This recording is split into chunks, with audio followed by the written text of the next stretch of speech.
Ecco, allora magari oggi riprendiamo cercando di dare un po' di ordine, concludendo quella parte l'ultima parte che avevamo trattato, che era quella delle deportazioni. Ecco, vi do alcuni numeri, ecco, così per rifletterci, no? Siccome i numeri sono molto precisi per quanto riguarda le deportazioni dalle carceri di Gorizia e di Udine e Pordenone, ecco, eh, sono 718 coloro che vengono deportati in Germania e muoiono, quindi dal carcere di Gorizia sono 718 e rappresentano il 38% di quelli che sono stati deportati, quindi il 38% muore nei lager. Uno su tre. Eccolo, uno su tre. Mentre a Udine, dove i morti sono 812, un po' di più, rappresentano il 49% di quelli che vengono deportati. Quindi c'è una diversità che io effettivamente non so spiegare. Anche se c'è una diversità fra il numero degli uomini e delle donne cadute. Non so, nel Goriziano, come vi dicevo, siccome furono, diciamo, la percentuale di donne deportate fu una percentuale enorme, il 30%, in una media nazionale che è del 7%, no? Quindi, e infatti diciamo, fra i caduti l'84 del carcere di Gorizia, l'84% sono uomini e il 16% sono le donne. E il rapporto è, non so se può essere interessante, ma degli uomini, dei caduti sono il 55% gli uomini caduti, mentre fra le donne sono il 19%. Quindi così, che muoiono in percentuale più uomini che donne, no? E questo rapporto si intensifica a Udine, dove il 96% dei morti sono uomini e il 4% sono donne, anche perché a Udine la percentuale di donne deportate era minore, però comunque non, sì, questa differenza di caduti fra Udine e Gorizia non si riesce comunque, non ha una spiegazione, insomma, lì dipendeva probabilmente dal campo in cui ti mandavano, se fisicamente eri a posto, se avevi forza d'animo e coraggio, cioè dipendeva un po' da tutte quante queste cose qua. Non so se avevamo, infatti io mi sono un po' perso in queste cose qui, no? Non so se avevamo parlato anche dei lavoratori coatti, perché in queste terre sostanzialmente, ecco un po' la differenza che c'è fra anche con il resto d'Italia, a parte il fatto che il numero, cioè la percentuale di deportati di queste terre, per queste terre intendo il famoso litorale, zona di operazione litorale adriatica, cioè le province orientali italiane, sono quelle che pagano di più in termini di deportazione, anche perché qui siamo praticamente Terzo Reich, quindi qui valgono le regole, le leggi e i metodi di repressione della Germania. E quindi, se vi ricordate, il 60% dei treni si forma a Trieste, di tutta Italia, quindi diciamo la percentuale di deportati in queste terre sarà effettivamente molto elevata. Ma sarà molto elevata anche la percentuale dei lavoratori coatti, perché se vi ricordate, in Italia funzionerà anche in Italia ci saranno lavoratori coatti, quindi, ma qui durante l'occupazione tedesca, siccome in Germania c'era assoluta necessità di manodopera, un po' diciamo venivano utilizzati gli uomini ma anche le donne dall'organizzazione TOT, se vi ricordate, no? Quindi, però venivano utilizzati qui in Italia, quindi venivano utilizzati per lavori che servivano l'esercito tedesco soprattutto, ma anche a aggiustare le ferrovie dai bombardamenti, i ponti, eccetera. Ma in modo particolare servivano nel Reich, dove bisognava sostituire i tedeschi che erano a fronte, quindi praticamente. E il fatto che qui da noi ci fosse questo supremo commissario Rainer, che era quello che governava con poteri assoluti il litorale adriatico, lui era il capo del partito, che avevamo già visto, il partito nazista austriaco, carinziano, e anche era il governatore della Carinzia. E quindi lui, per venire incontro soprattutto alle esigenze dei suoi industriali che avevano bisogno di manodopera, appunto aveva pensato, cioè aveva fatto aprire nelle principali città del litorale questi uffici di collocamento in cui si chiedeva, si assumevano persone per mandare a lavorare in Carinzia, anche con stipendi, insomma, non è che andavano, e anche soprattutto per i giovani, diciamo, l'esenzione del servizio militare, quindi era un'opportunità per non dover fare il militare. Ma anche questo sistema non avrà un grande successo perché saranno ben pochi quelli che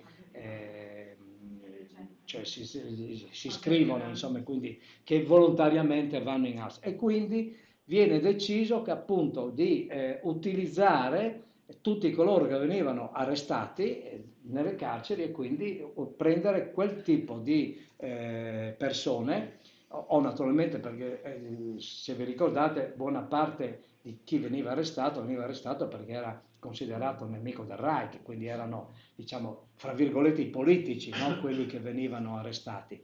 E quindi quelli che magari potevano essere rilasciati ma erano in grado di poter lavorare, ecco, venivano inviati al lavoro coatto in Germania.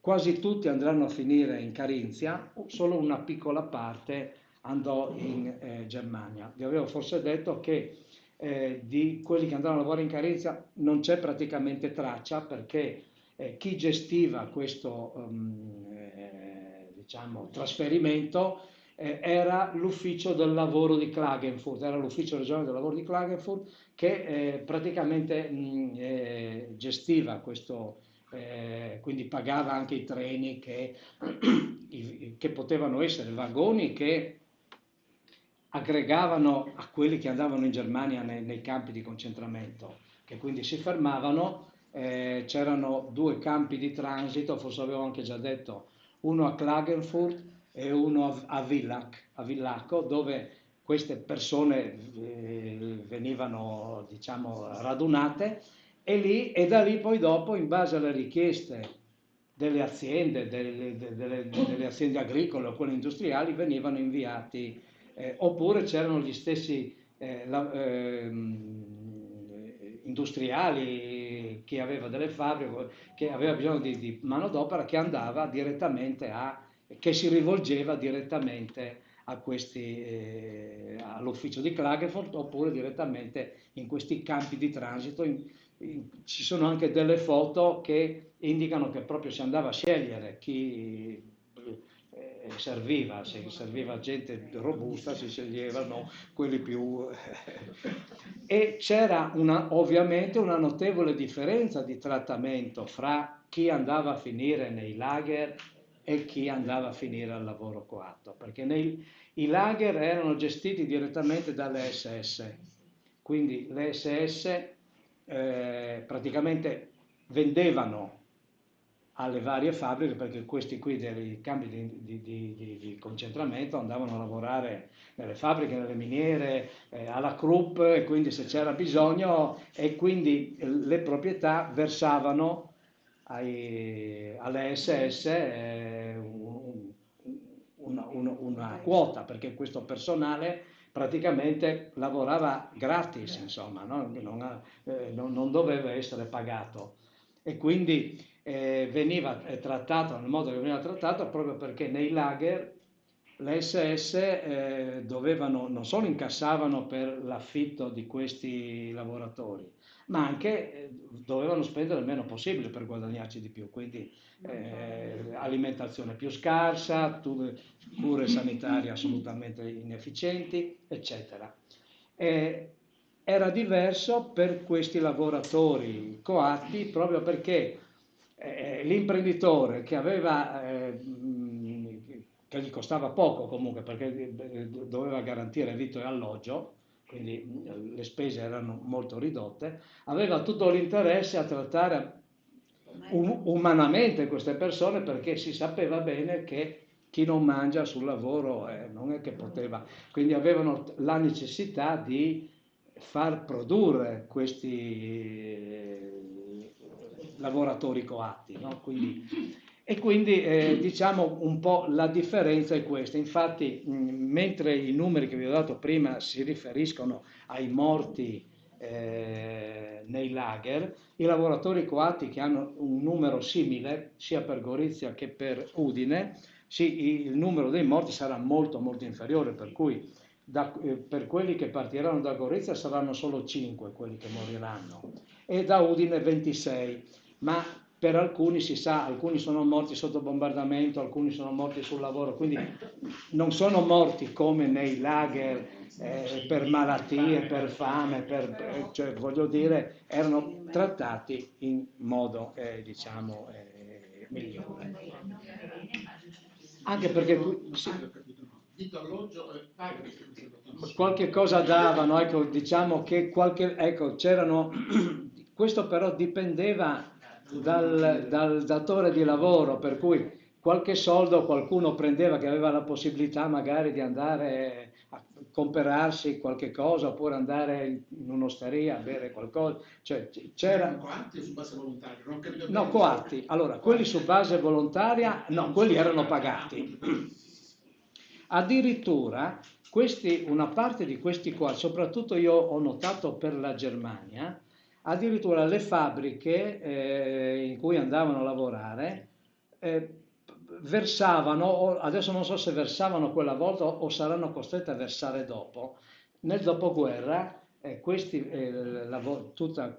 cioè, cercarono di ottenere dalla Germania dei rimborsi, lo fecero sia i deportati che gli altri e versarono le fabbriche in cui lavoravano queste persone i contributi pensionistici, per cui qualcuno si trovò anche dei contributi versati e di questi si trova proprio diciamo, documentazione in quel famoso archivio online che vi dicevo, che è quello di Arolsen, dove si trovano queste persone e lì è certificato, cioè la fabbrica stessa certifica che da quel giorno a quel giorno quella persona lavorava in quel posto, insomma, per cui anche i lavoratori coatti poi dopo trovarono un riconoscimento. Rimane distinto il fatto che i lavoratori volontari erano pagati, gli altri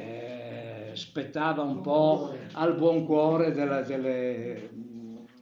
in quanto non avevano obblighi dopo aver pagato l'affitto.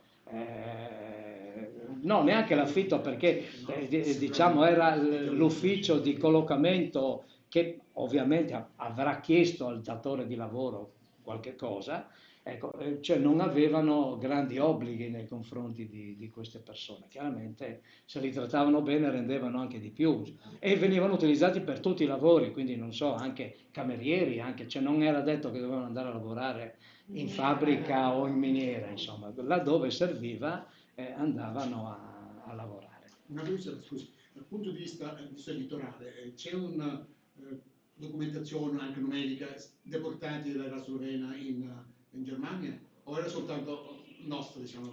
Allora, l'editoriale inglobava anche quella zona? Perché l'intera zona era formata, ecco, diciamo bisognerebbe dividere in due, perché c'era, diciamo, le province più orientali d'Italia, le vecchie province, chiamiamole così, che era no, Udine, Gorizia, Trieste, Pola e Fiume. Allora, da queste zone la deportazione avveniva attraverso Trieste, per cui dall'Istria e anche da Fiume in buona parte i prigionieri venivano trasferiti a Trieste, quindi in carcere generalmente, oppure per un periodo anche in risiera, che era un po' il campo di transito. Mentre per quanto riguarda la provincia di Lubiana, diciamo la strada più veloce, cioè dove veniva, era invece la linea Lubiana-Vienna, quindi avevano un'altra direzione, no? Tra parentesi però, non so se l'avevo già detto, ma i 2/3 dei deportati che partono da Gorizia provenivano dai comuni sloveni. Quindi diciamo i comuni sloveni della provincia diciamo, erano i 2/3, erano formati da cittadini, chiamiamolo così, di lingua slovena, mentre un terzo, poco più di un terzo, erano quelli che arrivavano invece dalla parte italiana della provincia. Sì, quindi diciamo che le vie per i lager erano, diciamo, una attraverso Trieste e Udine e l'altra, diciamo, da Lubiana verso il confine. Allora, io volevo anche... voi a distanza siete vigili?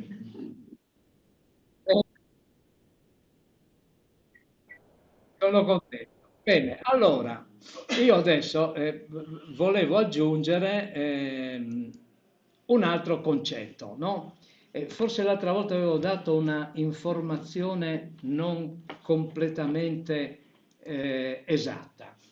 Allora, avevo detto, parlando di Loris Fortuna, avevo detto che Loris Fortuna viene tradotto in carcere a Gorizia, pur essendo stato arrestato a Udine. Avevo detto perché a Gorizia c'era il Tribunale Speciale di Pubblica Sicurezza. Allora, fra le cose che vengono introdotte, cioè le cose, le istituzioni, le leggi che vengono introdotte i tedeschi introducono questo Tribunale Speciale per la Pubblica Sicurezza, che praticamente era formato da 3 giudici tedeschi che giudicavano gli antitedeschi, cioè un po' era tipo il tribunale speciale fascista, che erano gli ufficiali della milizia che giudicavano gli antifascisti. Era un po' la stessa cosa. Voglio chiarire questo aspetto perché questi tribunali avevano sede nei capoluoghi provinciali però c'era, i giudici non erano giudici diversi, ma c'era un'equipe di giudici che si trasferiva da una parte all'altra a seconda delle necessità, per cui c'era praticamente un unico tribunale che si spostava per quello che, diciamo, Fortuna fu trasferito a Gorizia, perché a Gorizia in quel momento funzionava il tribunale e lì verrà condannato, no? Allora, volevo parlarvi di questo e un altro aspetto magari di cui non si pensa. Tra parentesi, c'era il tribunale d'appello, invece era a Trieste, quello era fisso a Trieste, lì per l'appello. E un altro aspetto, questo qui vedete, il Supremo Commissario non ha fatto uso del diritto di grazia spettantagli, cioè Rainer, tra i poteri che aveva anche quello di poter dire la grazia, dare la grazia. Cioè, oggi la grazia da noi può dare al Presidente della Repubblica, no? Quindi diciamo questo qui gestiva in maniera dittatoriale l'intero territorio. Allora, volevo dire che dalle carceri si usciva anche in un altro modo, per fucilazione. Eccolo. Sì. Eccolo. Cioè, questo cioè, i dati sono, per quanto riguarda le 2 carceri, da Gorizia verranno tratti 55 detenuti per essere fucilati, dal carcere di Udine saranno 134 e da quello di Pordenone 12.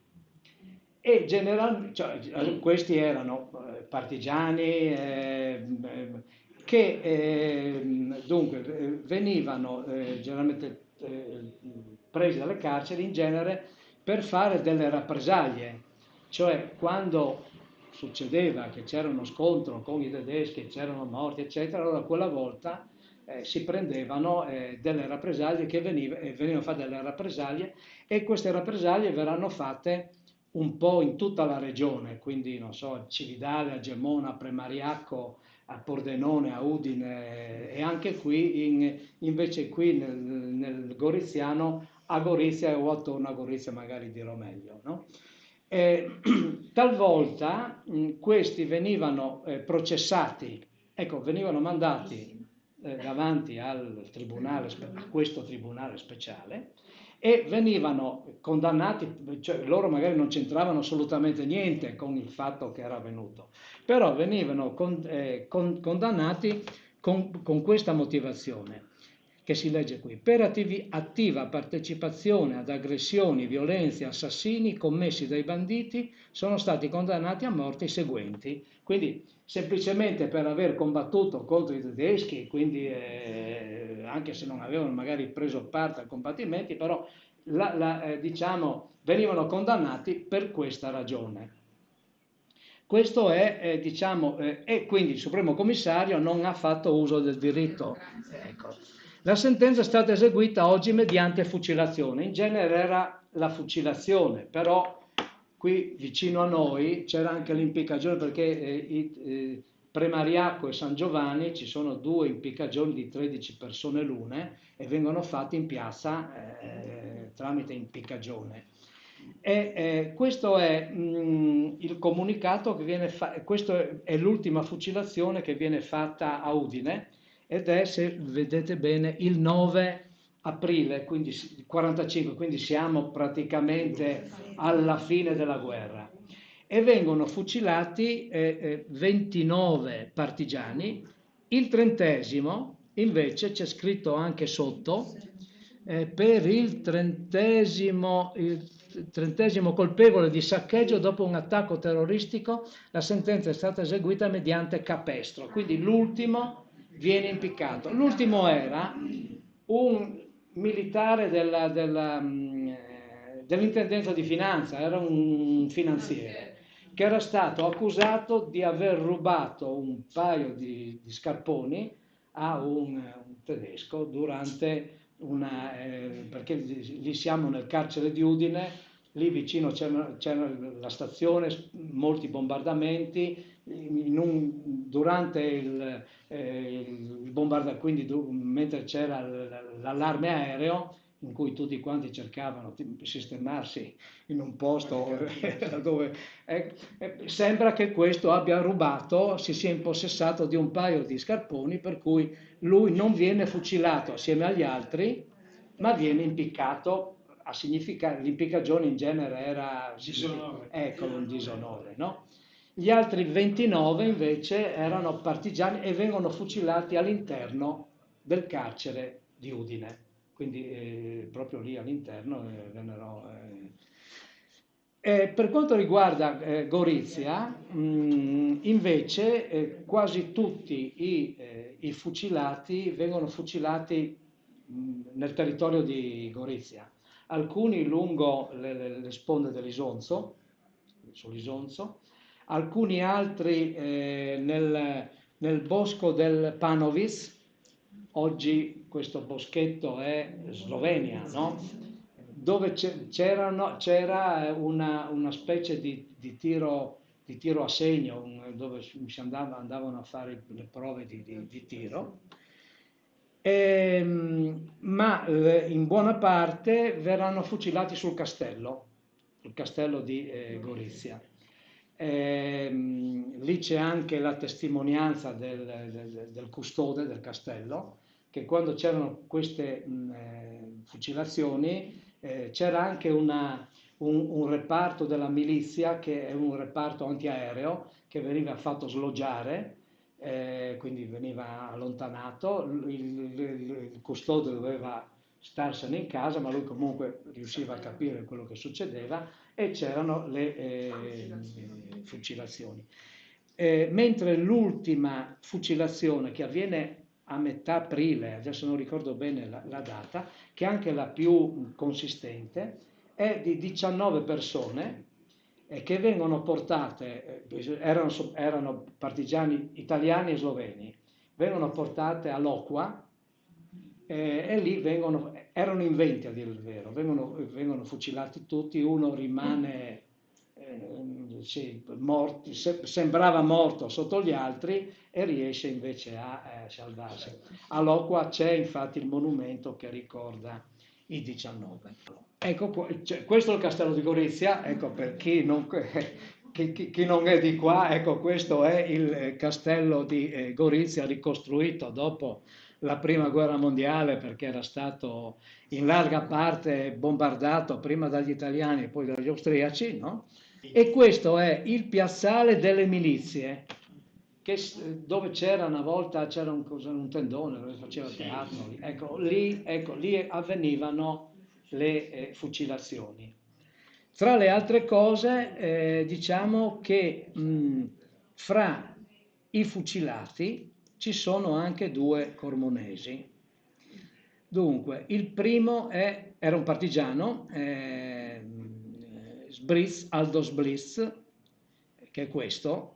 Qui parleremo anche di questo fatto. È il battaglione Garibaldi che si trasferisce nel settembre del 43 dal Collio al Friuli orientale, alla zona di Attimis, da quella parte.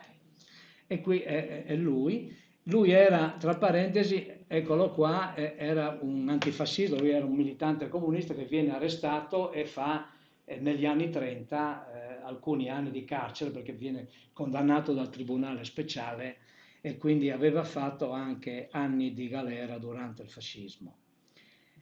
E il secondo è questo Stefanetto Pietro, che era originario del Veneto ed era una guardia di finanza, quindi lui viene arrestato dai tedeschi perché collaborava con i partigiani sostanzialmente, e lui sarà uno dei 19 che verrà ucciso a Locua, mentre Sbreez verrà fucilato al Panoviz, nel bosco del Panoviz. Quindi anche Cormons contò, sì, lui era, cioè non era cormonese ma abitava a Cormons. Ecco. Raccontiamo un fatto un po' diverso. Questo è il vecchio carcere di Udine, quello di via Spalato. Sì, è un po' cambiato perché adesso è rinforzato. Allora, nel carcere di Udine avviene un fatto clamoroso alla fine quasi siamo agli ultimi mesi di guerra e siamo il 7 febbraio del 45, quando il carcere di Udine, quindi questo è alcuni, è un reparto gappista, quindi partigiano, che operava nella bassa friulana, zona San Giorgio Cervignano. Questo è il comandante, questo con la sciarpa, che si chiamava Gelindo Citossi, ma conosciuto come Romano il Mancino, nome di battaglia, perché fin da bambino era stato paralizzato, aveva il braccio sinistro paralizzato, per cui veniva chiamato, si era scelto come nome di battaglia Romano il Mancino, che diciamo ha anche un episodio precedente, nel senso che lui, quando si aggrega alla formazione partigiana, non vogliono averlo perché era senza il braccio, però aveva una forza notevole con l'altra mano. E quindi gli dicono sostanzialmente: sei disarmato, dobbiamo armare uno. Lui che fa? Va a Palmanova, dove c'era la stazione dei carabinieri, riesce ad immobilizzare il piantone di guardia, gli ruba la pistola, il fucile, e quindi si ripresenta lì e quindi viene aggregato. E quindi è un personaggio abbastanza, cioè, protagonista assieme agli altri di clamorose imprese. Che cosa fanno questi? Sono circa una ventina che il 7 di febbraio del 45, diciamo, per ordine, viene progettato l'assalto al carcere di Udine per liberare i prigionieri. Quindi lì viene praticamente protagonista di questa vicenda è la Federazione Comunista di Udine, perché questi sono un reparto gappista, quindi sono quelli che rispondono non alle formazioni garibaldine o sovane, no, rispondono direttamente alla Federazione Comunista di Udine, quindi sono diciamo, sono partigiani che rispondono non al CLN, ma al partito. E quindi viene programmata questa impresa per cui ci dovevano essere due gruppi. Un gruppo doveva entrare in carcere e un altro gruppo all'esterno del carcere doveva impedire che arrivassero rinforzi. E il gruppo che deve entrare nel carcere era questo, che si chiamava i Diavoli Rossi, si chiamavano. Quindi loro, diciamo, partono dal Bosco Romagno, quindi da qui vicino. Avevano un camion, su questo camion alcuni sono vestiti da tedeschi e da militi della milizia, altri sono in borghese, quindi devono sembrare dei partigiani, quindi devono arrivare in carcere a Udine e far vedere che devono portare dei prigionieri. Fra loro ci sono un paio di russi, probabilmente erano russi scappati da qualche campo di concentramento, e uno di questi conosceva molto bene il tedesco, infatti era quello che era l'ufficiale tedesco, quindi dà l'ordine in tedesco, aprono il carcere, entrano in carcere e cominciano a liberare quelli che si trovavano al piano terra, però non avevano le chiavi, quindi per aprire le porte sparano, quindi gli spari mettono in movimento tutti quanti, anche le guardie esterne. Tra parentesi c'era anche un reparto di cosacchi che faceva all'esterno il presidio, e quindi lì riescono a liberare solamente chi era detenuto al piano terra, perché non riescono ad andare ai piani superiori, quindi, però riescono a far scappare 37 persone, quindi alcuni dei quali erano anche comandanti partigiani, alcuni già destinati alla fucilazione, eccolo in quanto erano.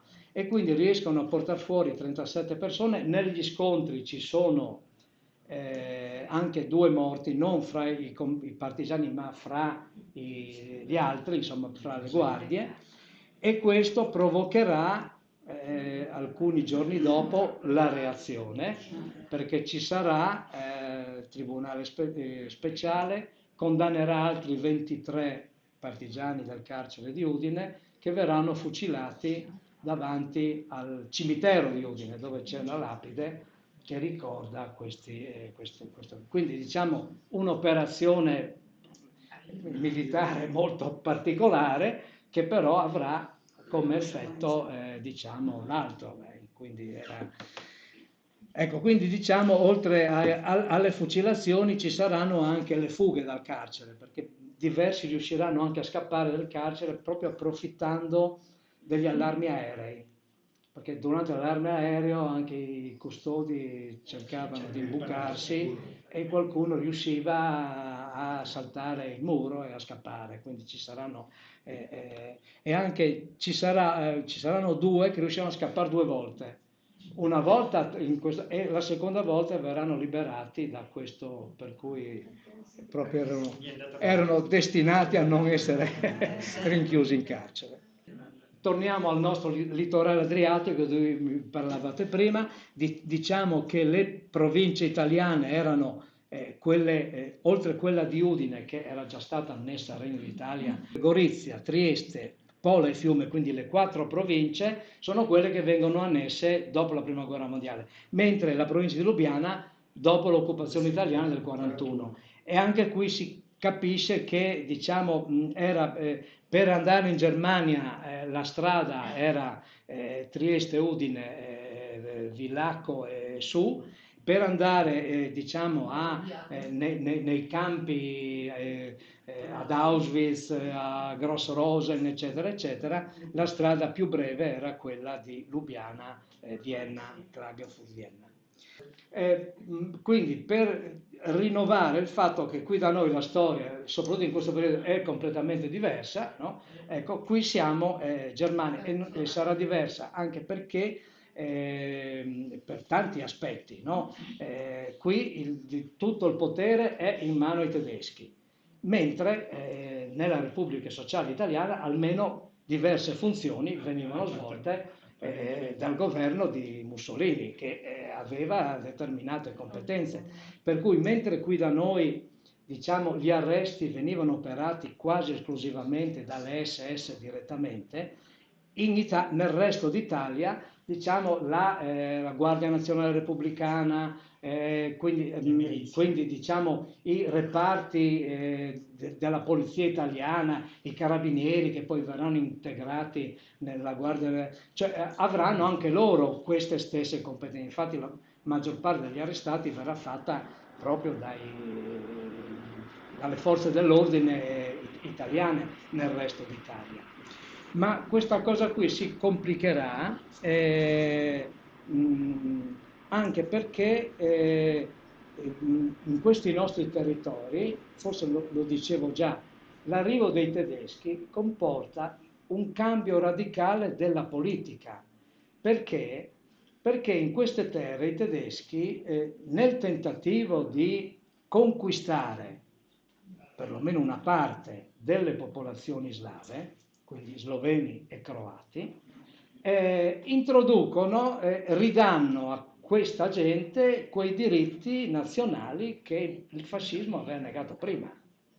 Per cui quando arrivano i tedeschi vengono riaperte le scuole di lingua slovena e croata, si può parlare liberamente nella propria lingua anche negli enti pubblici, nei tribunali si può parlare in lingua slovena, che prima non era possibile perché era vietato. Si possono pubblicare libri e giornali, quindi viene addirittura a Gorizia il Gorisky List, mi pare si chiamasse, era un giornale, non so se era trisettimanale, che comunque poteva essere pubblicato. Vengono addirittura aperte le scuole magistrali, una a Gorizia e una a Tolmino, che dovevano preparare i maestri, perché per 20 anni non si erano diplomati maestri in lingua slovena. Quindi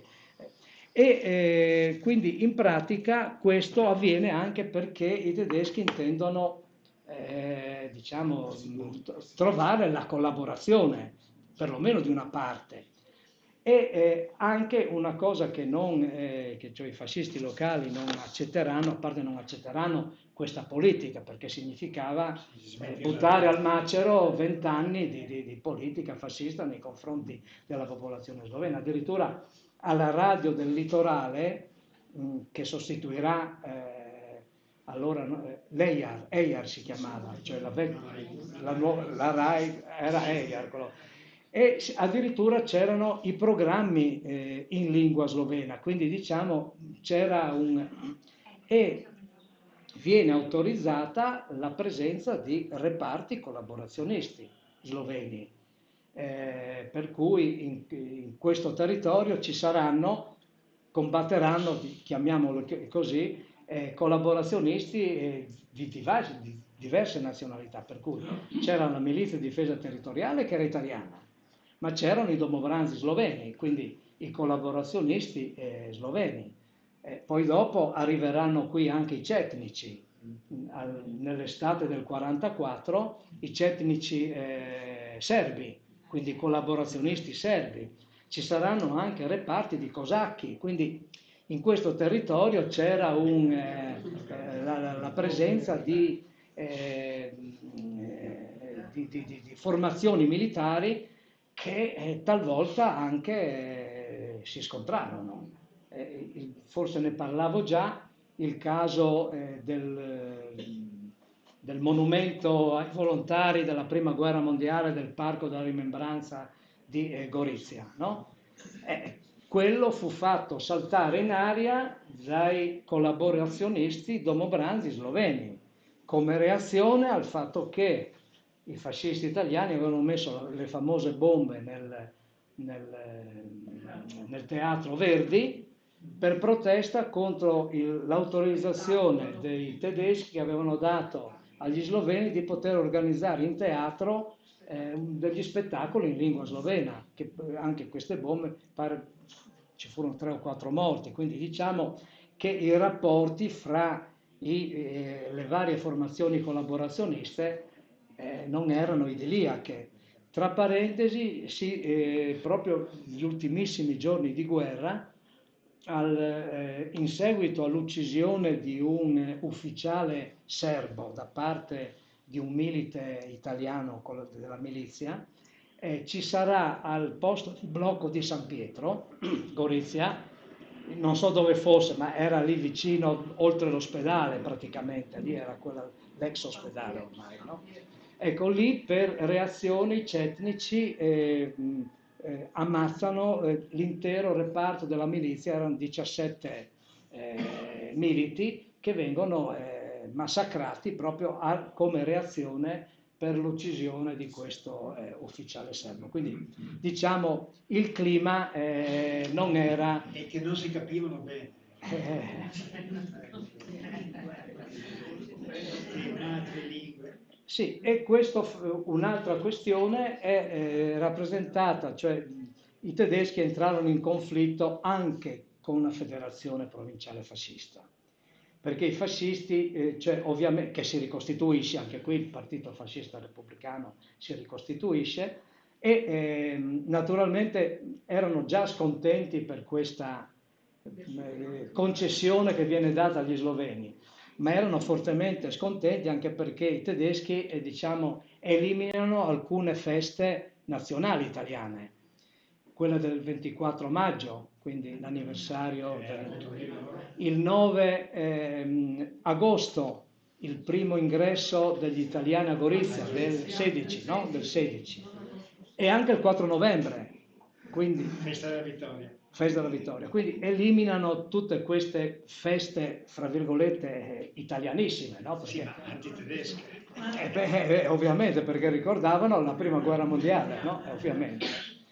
E vietano anche l'esposizione delle bandiere italiane, quindi non ci dovevano essere bandiere che indicassero appunto l'appartenenza nazionale.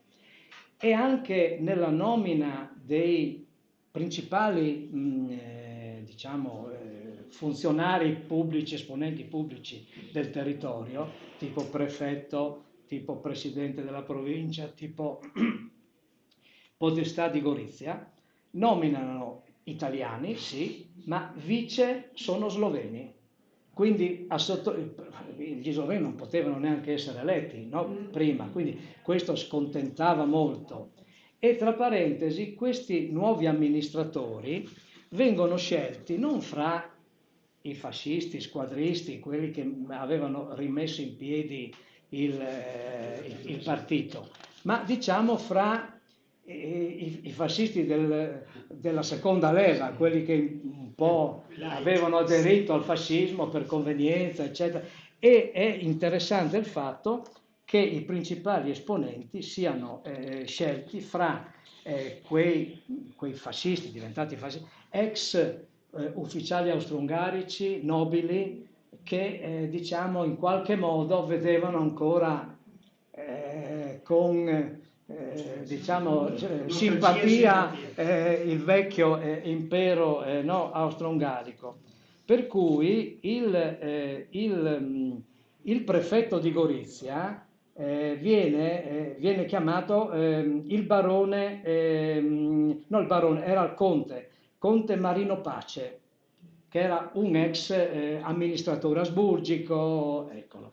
Come il capo della provincia viene nominato un nostro ex concittadino, il barone Pirro Locatelli di Agenauer, anche lui ex, eccolo. E il podestà di Gorizia sarà il conte Alessio Coronini Kronberg.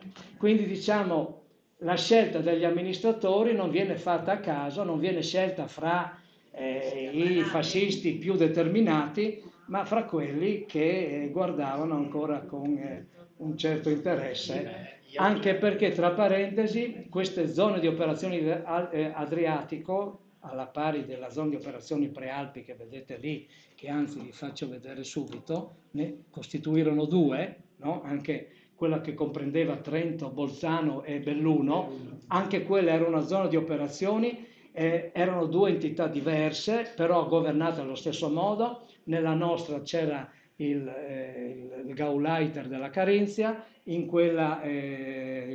nell'altra c'era il Gauleiter del Tirolo. Quindi diciamo, però entrambe, eccolo, volevo finire dicendo che erano state scelte per la posizione strategica che avevano, perché se voi vedete sono i territori di confine con il Reich e quindi da lì passavano uomini e mezzi che dovevano andare al fronte italiano e anche al fronte balcanico, ma soprattutto erano quei territori che come il Lussemburgo, la Lorena, l'Alsazia, a fine guerra dovevano ridiventare o diventare, ma anche il Friuli era stato il Lombardo-Veneto, comunque dovevano entrare nel Reich, erano destinate quindi ad essere annesse al Reich tedesco. Eccolo. Per quello che diciamo queste zone avranno queste differenze notevoli con il resto d'Italia e vedremo anche la prossima volta magari anche come questo fatto complicherà le cose, perché questi stessi territori, lo diremo magari la prossima volta, contemporaneamente, mentre vengono di fatto annessi alla Germania, vengono rivendicati come propri dagli jugoslavi. Quindi dobbiamo pensare che la storia nostra è fatta di un territorio che non era più Italia e che era rivendicato addirittura da altri che non erano italiani. Ecco, quindi per questo che la nostra storia, soprattutto in questi anni qui, è una storia veramente complicata